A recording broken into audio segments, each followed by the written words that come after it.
Hey, Dad! The grill you made was awesome! Thank you so much!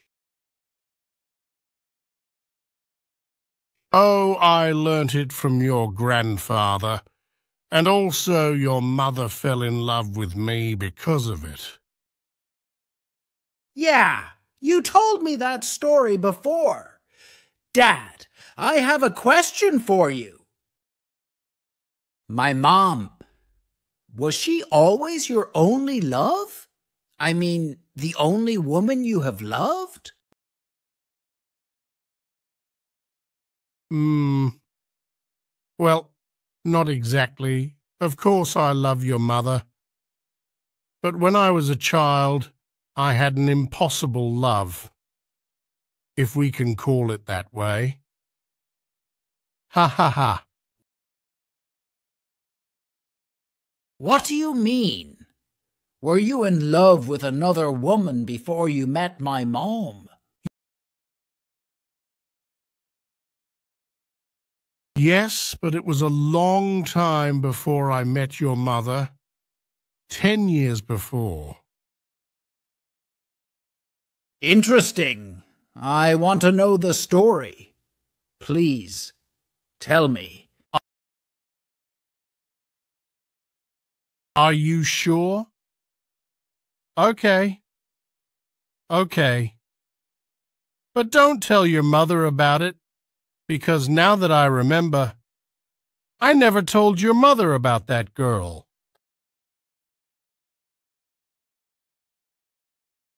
I promise. I won't say anything to her. But please tell me the story. It was long time ago. I was only 14 years old.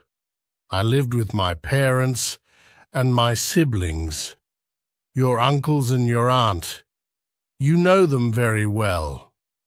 We used to live in an old house near a mountain. We always played together. We had fun playing in our backyard. We would play there for hours until my father came home from work. We were 4 siblings, so we could play many different games. Like most people, we had neighbors next door to our house. We also used to play with them. They were many siblings, but only 2 of them were children. Their names were Harry and Glinda. They lived next to us. We also played with them. In fact, the yards of our houses were connected. Because, you know, my parents were poor and they didn't have enough money to build that part of the house. Ha ha ha ha! Fortunately, our neighbors were in the same situation as us. It was good, because we could play together that way. So they, Harry and Glinda, went to our home every afternoon after school to play. Harry was a nice boy. He was polite and a little shy too. He was younger than Glinda, so he played with my younger brother and me. Finn, on the other hand, was older, and she used to play with my sister. And sometimes we played together, boys and girl together. Everything was fine. I mean, we had fun. We played together. Everything was so normal.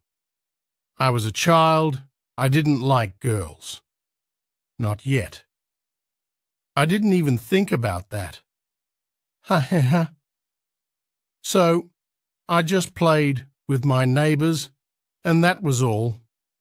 But one day, that changed. My brothers and my sister had gone to visit my grandmother. They went with my father. I stayed home because I felt a little sick. I had the flu, so I couldn't go with them. Instead, I stayed home with my mom. She was taking care of me. I was so bored that day, I didn't know what to do. So, I decided to walk around the house. I was walking around the kitchen, the living room, the bedrooms, looking for something to play with, but nothing. I was very bored, so I went to the yard to call my neighbors. I called them, but nobody answered. I knew they were busy, because when they are busy, they never answer, obviously because they can't play, or because her mother had punished them. So I resigned. But when I was going back to my bed, I heard a noise. It was a girl singing. She was singing beautifully, and it was a song I really loved. I was wondering who it was. I didn't have any idea. I thought it was one of my neighbors' cousins, so I went to take a look. Remember, we could see each other across our yards, and then I saw her. I couldn't believe my eyes. I was looking at the most beautiful girl I had ever seen in my whole life. Seriously, I was shocked. She was wearing a nice blouse and blue pants. She had the most beautiful eyes in the world. Her hair was straight and black.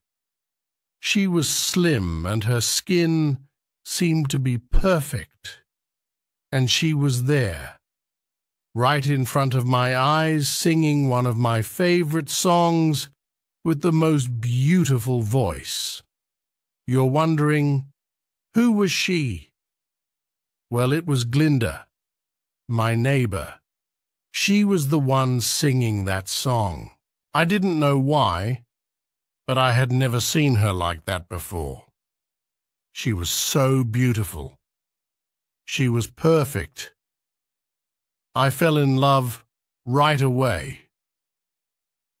I stood there looking at her for about 30 minutes. She didn't notice my presence because she was washing clothes by hand. Then she looked at me, and I ran to my house again. My heart was beating so fast, it scared me, and for a moment, I forgot I was sick. Seriously. I started feeling nervous, anxious, excited, happy. I don't know. So many feelings at the same time. The next day, my siblings and I were there in the yard, ready to play, and my neighbors came, as always. But I was no longer the same. I couldn't look at Glinda the same way anymore. I was in love with her. The next day, my siblings and I were there in the yard, ready to play, and my neighbors came, as always. But I was no longer the same. I couldn't look at Glinda the same way anymore. I was in love with her. And I suppose everyone noticed that. I mean, that I was different. They asked me, "What happened? Are you still sick?" "No, I'm okay," I said. But I was not okay. I was dying of love. I didn't know what to do. I couldn't tell her I loved her. Of course not. At least, not directly. So I decided to write a letter. A love letter. My first love letter. Ha ha ha ha ha. I didn't know what to write. It was going to be the first time I wrote a love letter. So I just took a piece of paper and a pencil and did it. I don't know how, but I managed to write 5 pages. 5 pages. Can you believe it? I was so crazy. I wrote everything. The first time we had met, the times we played together, the time that I looked at her, washing her clothes and singing. I described my feelings and everything I liked from her. Absolutely everything. I even wrote our plans for the future, or my plans for the future with her as my wife. Ha ha ha ha. I was crazy, no doubt. I was debating whether to send my letters or not, but in the end I did. I just left it under her door. Her sisters took the letter and read the 5 pages. I was listening right behind the door. They started laughing. Happily, I didn't write my name on it, but I think they knew. They asked me, "Do you know who sent this letter to my sister?" "No, I have no idea," I said. We never talked about that again, and over time, I forgot about it. She was my first love, and she never knew it. Ha ha ha ha. Wow, that was a very interesting story. And what happened to her? Is she alive? Ha ha ha ha ha ha. I have no idea. I moved, and I don't know about her anymore. Well, you should call her, and then we will come back here to tell that story. Maybe. I'm curious. That could be another story. Ha ha ha ha ha.